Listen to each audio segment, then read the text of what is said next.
जय श्री राम दोस्तों, स्वागत है आप सभी का एक और नई वीडियो में। मैं रोहित राजौरिया और आज हम बात करने जा रहे हैं इन्फोसिस के बारे में। जी हां दोस्तों, आज 11 जनवरी 2024 इन्फोसिस कंपनी ने अपना रिजल्ट यहां पर घोषित किया है, अनाउंस किया है बीएसई के साइट पर।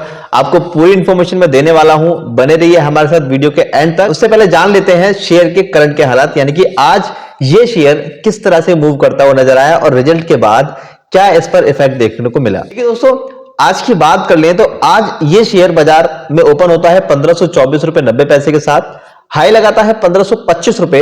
लो की बात कर लें तो 1486 रुपए 60 पैसे के लो पर आपको जाता हुआ दिखाई दिया होगा। पूरे दिन में अगर हम पूरे दिन का रिकॉर्ड देखें तो करीब 40 पैसे की बढ़ोतरी यहां पर देखने को मिली है। शेयर में काफी भारी गिरावट देखने को मिली थी, एकदम से उसके बाद में एक तेजी यहां पर देखने को मिली है और शेयर यहां पर बंद होता है 1520 रुपए 30 पैसे के भाव पर। तो दोस्तों, ये तो थे शेयर के करंट के हाल।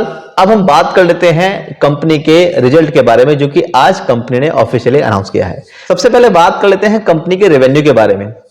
दोस्तों, अगर हम इस क्वार्टर के रेवेन्यू की बात करते हैं तो 38,821 करोड़ रुपए का टोटल रेवेन्यू यहां पर आप देख सकते हैं। और यही रेवेन्यू अगर हम पिछले साल का देखते हैं तो 38,318 करोड़ रुपए का ये रेवेन्यू रहा था, जो कि यहां पर आप देख सकते हैं कि 1.3% की तेजी है। वहीं अगर हम क्वार्टरली देखते हैं, अगर पिछले क्वार्टर का देखते हैं तो पिछले क्वार्टर में 38,994 करोड़ रुपए की टोटल रेवेन्यू रही थी, यानी कि पिछले क्वार्टर के अकॉर्डिंग 0.4% की गिरावट यहां पर आपको देखने को मिल सकती है। कॉस्ट ऑफ सेल्स की बात कर लें तो कॉस्ट ऑफ सेल्स इस क्वार्टर में 27,253 करोड़ रुपए की आपको देखने को मिलेगी। पिछले साल की बात कर लें 2022 की अगर हम बात कर लें दिसंबर तक की, तो 26,561 करोड़ रुपए की टोटल आपको कॉस्ट ऑफ सेल देखने को मिलेगी, यानी कि कॉस्ट ऑफ सेल जो है वो यहां पर थोड़ी बढ़ी हुई है। 2.6% की यहां पर बढ़ोतरी आपको देखने को मिलेगी, जिसकी वजह से प्रॉफिट में थोड़ी कमी यहां पर आपको देखने को मिलेगी।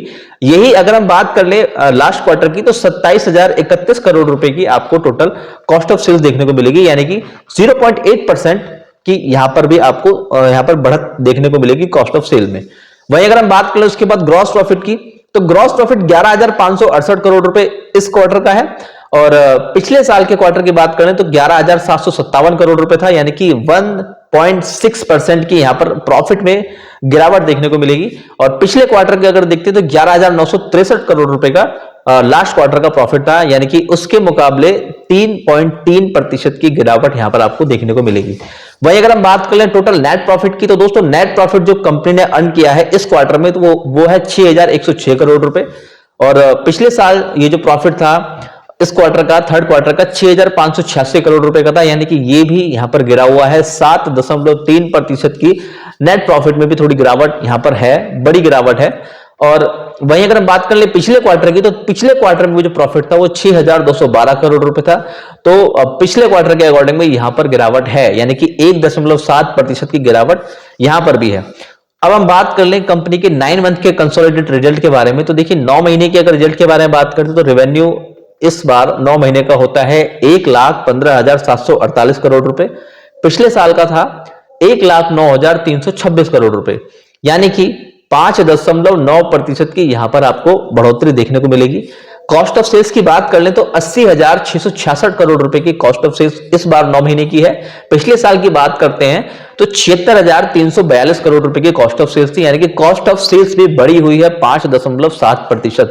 वहीं अगर हम ग्रॉस प्रॉफिट की बात कर ले तो 35,082 करोड़ रुपए इस साल 9 महीने का यहां पर आपको देखने को मिल सकता है। और वहीं दिसंबर 2022 तक का हम बात करते हैं तो 32,984 करोड़ रुपए का कॉस्ट ऑफ सेल्स था, यानी कि 6.4% ग्रॉस प्रॉफिट में यहां पर 9 महीने के कंसोलिडेटेड रिजल्ट में बढ़ा हुआ नजर आता है।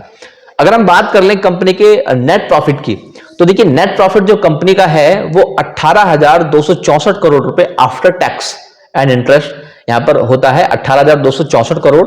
पिछले साल जो था 17,967 करोड़ रुपए का आपको देखने को मिल सकता है, यानी कि 1.7% की तेजी यहां पर भी आपको देखने को मिल सकती है नेट प्रॉफिट में। तो दोस्तों, ये थे कंपनी के फाइनेंशियल्स जो कि आज कंपनी ने ऑफिशियली बीएसई की साइट पर अनाउंस करके अपना रिजल्ट पेश किया है। तो अगर हम देखते हैं 9 महीने के हिसाब से देखते हैं तो पिछले साल के अकॉर्डिंग देखते हैं, ईयर ऑन ईयर चेंजेस देखते हैं तो यहां पर कंपनी ने काफी अच्छे रिकॉर्ड्स रखे हैं। वहीं अगर हम पिछले क्वार्टर के अकॉर्डिंग देखते हैं तो और पिछले साल के इस क्वार्टर थर्ड क्वार्टर की बात करें तो उसके हिसाब से यहां पर आपको थोड़ी कमी देखने को मिलेगी। तो दोस्तों ये थे कंपनी के फाइनेंशियल जो आज मैंने आपको बताए हैं। तो दोस्तों आज की वीडियो में सिर्फ इतना ही। अब देखते हैं ये आगे शेयर किस तरह से मूव करता हुआ नजर आता है। ऐसे ही और इंटरेस्टिंग वीडियो के लिए बने रहिए हमारे यूट्यूब चैनल पर। Thank you so much.